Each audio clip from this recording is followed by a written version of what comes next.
230 years after the signing of the Declaration of Independence, and the greatest democracy the world has ever known is in trouble. Like some banana republic, if you will, Americans will go to the voting booth wondering if their vote will count and if it'll be recorded accurately. Spend $100 million on machines where you can't do an independent audit. There's no way to know if the machine is right. It's pretty embarrassing. Maryland's Governor Robert Ehrlich says, just take it low-tech, back to good old paper. Let's err on the side of safety, get an election everybody can count on, and then go higher tech next time. Too late. The election's just around the corner. Just what the hell are people in America doing? Disputes over e-voting, coast to coast. Colorado, California, New Mexico, Florida, Ohio, Illinois. There's no way for election observers to know. It all happens in the software. Experts say that the solution is simple. Just get a printer and attach a voter-verified paper trail to each of the machines. Now, some states already have that, but not all. There's no national standard. This election season, 8 out of 10 Americans will vote on an electronic machine. Bottom line here is this American 2006 people have a right to expect a legitimate, accurate outcome. It's the reasons Republicans and Democrats alike in Maryland are asking people to cast absentee ballots, i.e. paper ballots, because they're certifiable, at least you can count on them, it's a very transparent thing. And, I mean, can these elections be rigged? Can somebody go in and change the outcome? I'm a lawyer, I'm a governor, a former Congress, so clearly some experts out there in the field who do this for a living believe the system can be manipulated. Governor Robert Ehrlich, the Republican governor of the state of Maryland, thank you for this. Without a verifiable paper trail, electronic voting machines are an open invitation to election fraud and manipulation of the democratic process. And Carl, down there in Wagner, Oklahoma, let's make this simple. Would you do business with an ATM that didn't give you a paper receipt? The second thing is there's been no transparency. There's too much secrecy. They have absolutely stonewalled us.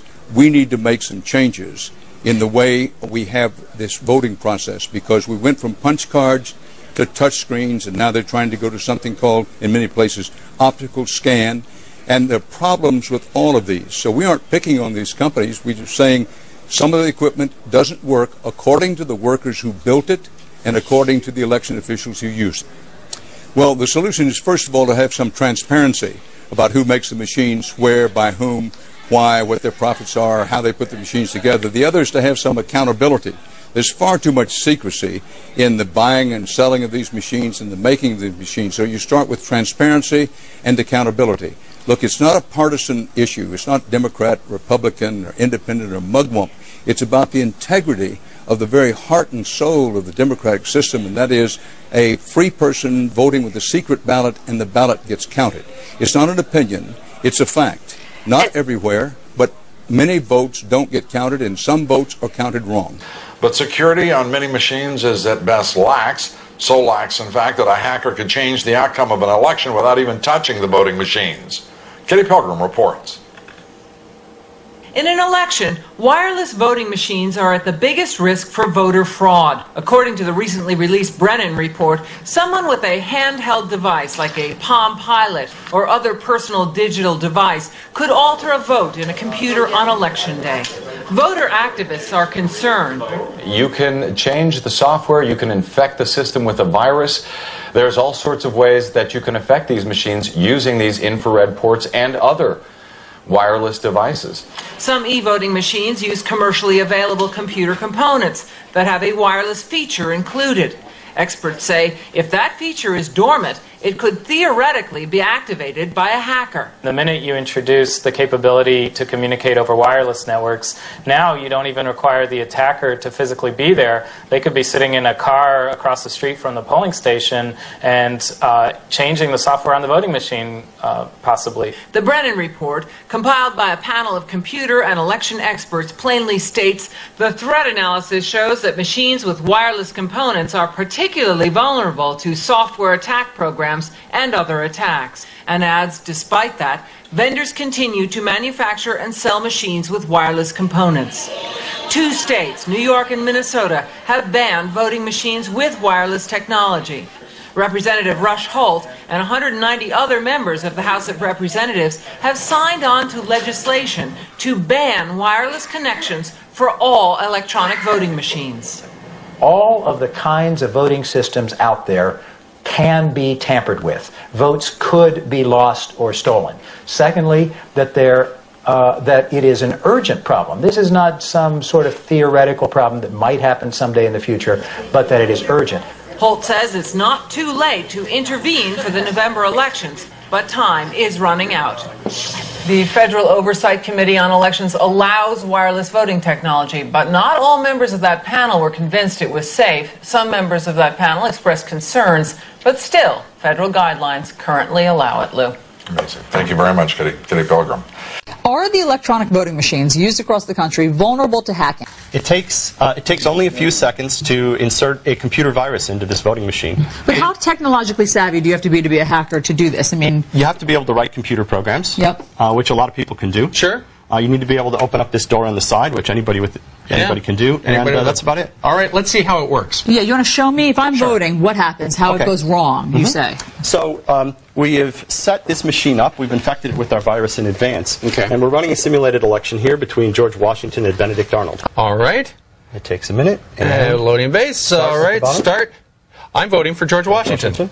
Okay, cast ballot. There you go. Okay. All right. Now I'm going to cast a third vote, also for George Washington. All right. Well, we're going to watch just to make sure. All right. Watch very carefully. Loading ballot. You're starting. You're voting for George Washington. Okay, good enough. And then you cast your ballot. So there should be 3 votes for George Washington. 3 votes for George What Washington. are we going to see? But because you have infected this machine with a virus, perhaps George Washington will not be the winner. Perhaps right. All right, so now you're putting in the supervisor. 1 vote for George Washington and 2 for Benedict So Arnold. you're saying that hackers would have had to have done this before people voted. They would have had to have infected it with a virus, and then it skews the results. Before Election Day? Oh, my goodness. Anytime before Election Day. Ed Felton, Professor of Computer Science at Princeton, we thank you very much. By the way, when we come back, we're going to read the statement from Diebold. They say, the maker of this, they say, flawed information. You saw it working. Thanks, Wolf. Colorado's November election, the midterms, is, quote, headed for a train wreck. So says a lawyer who wants to have computer voting banned from the upcoming midterm elections. He's representing the plaintiffs in a lawsuit to stop the use of electronic voting machines. According to a deposition in that case, a state employee says he certified some voting computers in about 15 minutes, even though he has no training in computer science. That'd be like me trying to certify them. Further, the plaintiffs say an expert would need no more than 2 minutes to reprogram the machines and distort the vote count. That's comforting. The Deputy Attorney General says Colorado is safe from any tampering because the state requires a printout of each computer ballot. And this is all not just about Colorado either. Nationwide, more than 80% of voters will use electronic voting machines in November. 1/3 of all precincts are using this technology for the very first time this year. And we all know what happened down in Maryland a few weeks ago. They used these things for the first time. It was a nightmare. The question is this: should electronic voting machines be outlawed? Troubling new questions about electronic voting machines used in our midterm elections. New tests now show one of the systems used didn't meet federal standards at all. But that didn't stop some states from using those machines anyway. ES&S brushed aside the concerns in a letter to New York election officials, saying federal standards were an arbitrary guideline. ES&S also admitted to election officials that other states used the software anyway. Last November, 25 states used ES&S machines that use this software. But they say they made the modifications in the code and will begin testing it anyway. And who will be testing it? ES&S, of course, yes. Exactly. This is not funny. It's really disturbing. It's just hard to imagine where this government is headed. It can steal votes, and it can cover its tracks so that the theft cannot be detected. At this point, the election worker can perform so-called logic and accuracy tests that are supposed to determine whether the machine is functioning correctly. Logic and accuracy testing is essentially a pretend election. The worker casts pretend ballots, and then the machine counts the pretend votes.